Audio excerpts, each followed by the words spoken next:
Aokigahara forest জাপানের Fuji পাহাড়ের পাদদেশে অবস্থিত এক রহস্যময় জঙ্গল। এই জঙ্গলে একদিন ঘুরতে আসে এক জাপানিজ যুবক, নাম তার হারুতো তাকাহাশি। ছোটবেলা থেকে সে শুনে এসেছে এই জঙ্গল নাকি অভিশপ্ত, এখানে আত্মারা ঘোরাফেরা করে। কৌতূহল আর অবিশ্বাস মিলিয়ে হারুতো ঠিক করে সত্যিটা নিজে চোখে দেখবে। জঙ্গলের ভেতরে ঢুকতে চারিদিক নিস্তব্ধ, বাতাস পর্যন্ত যেন শব্দ করতে ভুলে গেছে। হঠাৎ সে টের পায় কেউ যেন তাকে পেছন থেকে অনুসরণ করছে। গাছের ফাঁক দিয়ে সে দেখে একটা ছায়ামূর্তি, যার মুখ স্পষ্ট নয় কিন্তু চোখ দুটো ভয়ঙ্কর। তারপরেই কানে ভেসে আসে ফিসফিস শব্দ, ফিরে যাও। ভয়ে হারুতোর বুক কাঁপতে থাকে, মাথা ঘোরে আর সে মাটিতে লুটিয়ে পড়ে অজ্ঞান হয়ে যায়।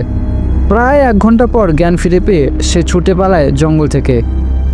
সেদিনের পর থেকে সে আর কোনোদিনও আওকিগাহারা ফরেস্টের নাম উচ্চারণ করে না। সে বুঝে যায় সব গল্প মিথ্যা নয়, কিছু জঙ্গল সত্যি অভিশপ্ত।